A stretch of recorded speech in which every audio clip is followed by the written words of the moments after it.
चलिए मैं गोविंद सिंह जी से भी ले लेता हूं, और क्योंकि बड़ा विषय है, आपको जरूर ये गोदी छोटा लगता है लेकिन आजकल बड़ा है। गोविंद जी, आपका बहुत बहुत स्वागत है।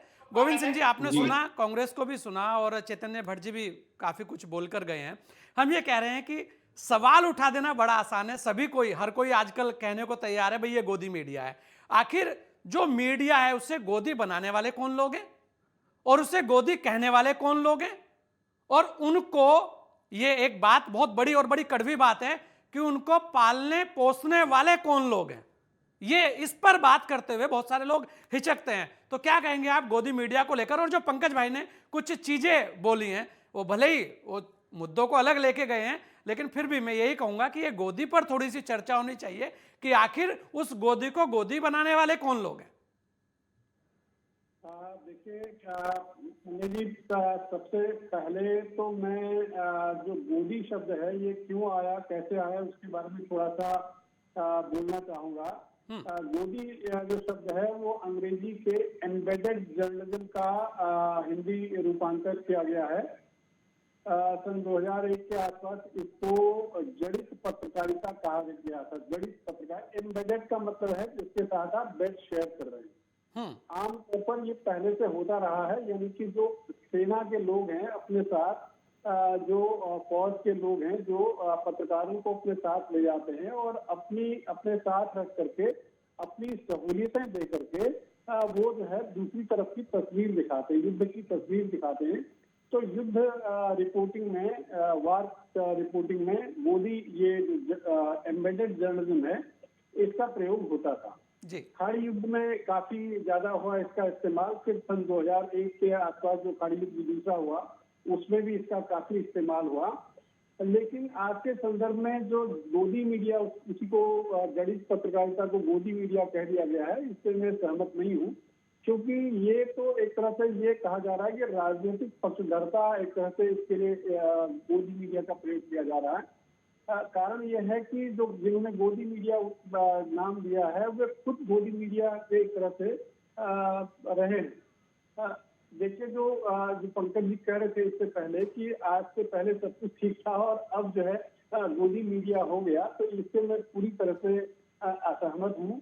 कारण यह है कि 1954 के आसपास जब देश में नया नया आजादी के बाद जो है प्रेस अपनी आवाज उठाने लगा था, तो नेहरू जी ने उसको कहा कि भाई ये जूट प्रेस है। जूट प्रेस का मतलब ये था कि जो जो प्रेस के मालिकान, जो जूट इंडस्ट्री के मालिक थे, उन्होंने अंग्रेजों के जाने के बाद उस प्रेस को ले लिया था। लेकिन वो कहना चाहते थे झूठ प्रेस, यानी कि जो जूट प्रेस और झूठ का जो उच्चारण में जो साम्यता है, उस हिसाब से उन्होंने झूठ प्रेस कहा था। तो उसके बाद क्या हुआ कि बहुत सारे, कई जो बहुत मशहूर उस समय के जो उद्योगपति थे उनको जेल डाल दिया गया, और उसके बाद जो टाइम्स ऑफ इंडिया है उस पर रिसीवर बिठा दिया गया। और उसके बाद जो है सारा देश का मीडिया जो है प्रो गवर्नमेंट हो गया। और जहां तक मोनोपोली की बात है, विज्ञापन की बात है, तो पूरा का पूरा 1990 तक हमारा जो अखबार जो थे वो मोनोपोली हाउसेस के पास थे। 4-5 घराने थे जिनके पास बड़ी प्रेस थी, जिनके पास विज्ञापन थे सरकार के, जिनके पास सारी सुविधाएं थी। बाकी देश के तमाम हिंदी के अखबार, तमाम भारतीय भाषाओं के अखबार तो बहुत बुरी हालत में थे। इसीलिए 1990 तक भारतीय भाषाओं के अखबारों की तरक्की नहीं हो पाई। आखिर आप जो है 1980 के, 1985 के टॉप 10 अखबारों की लिस्ट देख लीजिए, उसमें आपको हिंदी का एकमात्र अखबार नवभारत टाइम्स 9वें या 10वें नंबर पर मिलेगा।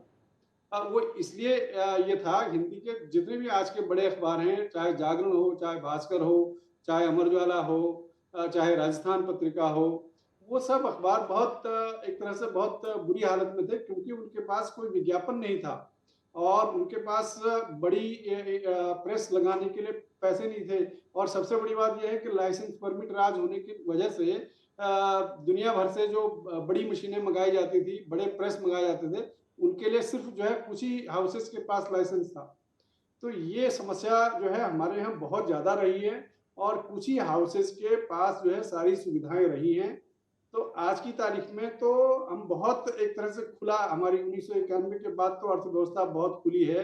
आज हर किसी के पास जो है अधिकार है, हर जो जो खास करके भारतीय भाषाओं का मीडिया है वो तो बहुत आगे बढ़ रहा है, लगातार आगे बढ़ रहा है और किसी तरह का कोई हस्तक्षेप जो है वो नजर नहीं आता है। तो इसलिए गोदी मीडिया जो है कहना मेरे ख्याल से बहुत ठीक नहीं होगा, क्योंकि हर युग में कुछ सरकार के पक्ष में कुछ विपक्ष में होते हैं। 1990 में हमने देखा कि पूरी तरह से आज जितना विभाजित है मीडिया, उसकी तुलना में कहीं ज्यादा विभाजित 1990 में भारत का मीडिया था। और इमरजेंसी में क्या हाल हुआ होगा आप सोचिए, जब पूरी की पूरी प्रेस की आवाज को दबा दिया गया था। और लेकिन बाद में लाल गोविंद कृष्ण जी, आडवाणी। ये जी। एक अगर अगर पहले ऐसा हुआ तो आज भी ऐसा ही हो, ये तो नहीं होना चाहिए। अगर पहले ऐसा कुछ मैं चीजें नहीं सही कह रहा हूं कि नहीं थी तो आज शायद भी ऐसा आज हो सही रहा होनी है। चाहिए थी गोविंद जी। लेकिन आज जिस तरीके की स्थितियां सामने आ रही हैं, एक पत्रकारिता और पत्रकार दोनों सवालों के घेरे में खड़े हुए हैं। नहीं, मैं तो इसको बहुत ज्यादा नहीं मानता हूं, क्योंकि स्थिति बदल रही है और संक्रमण की एक तरह से स्थिति लगती है। और बहुत सारा सोशल मीडिया आ गया है और बहुत सारा टेलीविजन आ गया है। प्रिंट मीडिया भी अभी भी लगातार कोविड के बावजूद जो है विस्तार कर रहा है।